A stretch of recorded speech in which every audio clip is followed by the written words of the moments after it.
Hey guys, let's talk about Rage by Richard Bachman, aka Stephen King.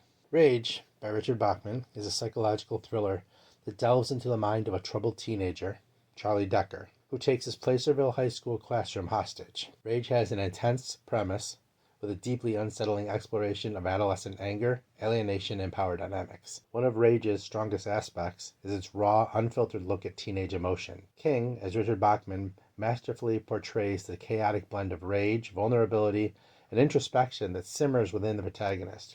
Rather than being a straightforward thriller, Rage unfolds as a psychological study, with much of its tension coming from the interaction between Charlie and his classmates. The dialogue feels disturbingly real, and the way the power shifts within the room keeps the reader engaged. Rage also serves as a reflection on the pressures and alienation that can come with adolescence. It raises unsettling questions about authority, trauma, and the thin line between control and chaos.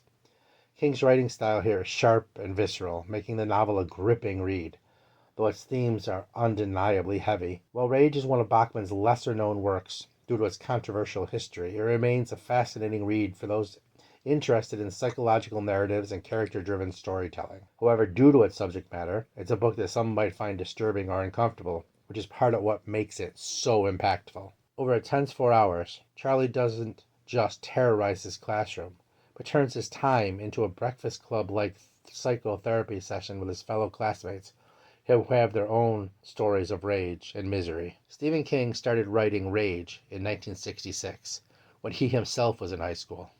He finished it in 1971. Rage was one of King's earliest publications and the first under the Richard Bachman pseudonym, releasing September 13, 1977 by Signet Books at 211 pages. Then collected in the 1985 hardcover, the Bachman books. After several school shooter incidents were associated with Rage, King let it fall out of print, and it has become very difficult to find now. And as someone who grew up before school shootings were a common occurrence, reading this originally in the 1980s, it felt nothing more than a story then. But on rereading in 2025, the feeling is more dread and knots than just what was a simple story once. King started this when he himself was in high school, and certainly makes you wonder about his mindset and struggles as you're reading it.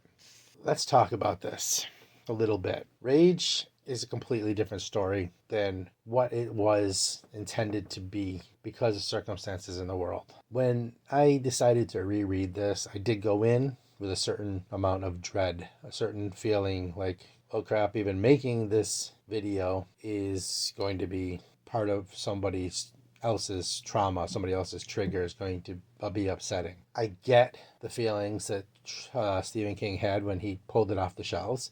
I get why someone might have trouble reading it now. But many of us as readers also understand from a historical perspective what it means to Stephen King, what it means for its time period, and the fact that he could write that so innocently while he was in high school himself and it be just a story. I'm sure psychologically there was a lot going on in his brain when he wrote it that would have incurred such a story, which would have brought forth a story with that kind of dark undertones. I think that maybe some of the conversations that Charlie Decker has with his fellow classmates in the book, in Rage, were maybe things that were going through Stephen King's mind himself. Problems with classmates, issues with class structure, anger and feelings of lack of control. We don't know a lot about what happened to King when he was younger. We don't know what might have brought on a thought like this.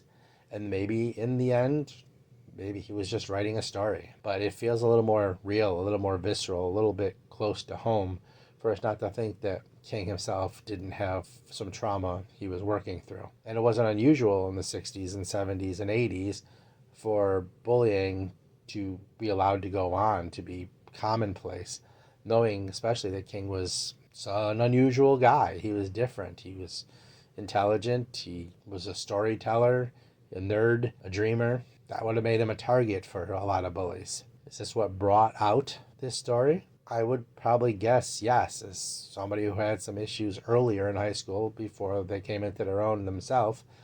I feel that maybe he was channeling his pain. As far as the story itself, yeah, I feel like I was in a dark reality version of Breakfast Club. There is that kind of interchange between students, classmates, trying to level the playing field, discovering common ground from people who come from different places, who are in different cliques and social structure in high school. So yeah, I believe that maybe there's a possibility John Hughes had read that and had an idea and used it to make Breakfast Club. It's weird to say, and obviously it's a much darker version. I believe that's a definite possibility. Being able to say you enjoyed the book might be like walking through a minefield. It kept me interested. It kept me engaged. Knowing I was reading it to see how I felt about it now might have put me in a different mindset than just reading it for pure pleasure. So I might be tainted in that aspect. It was a read that I'm glad I made. I revisited. I feel it was worth the effort. I didn't hate my time rereading it, as I tend to enjoy most Stephen King's work. It was something that made me think. It was something that made me feel nostalgic for a time when you could write something like this and it just be a story. I certainly felt that my time was not wasted rereading this, versus say whether I liked this story or disliked it. I'll say I don't regret it. I hope that you found something worth your time in this video. I hope you enjoyed it. I hope you got something out of it. And I hope you'll come back to Geeks Love Dogs Book Dragons and maybe even subscribe, join our pack. In any case, thank you. I hope you have a better day and see you soon.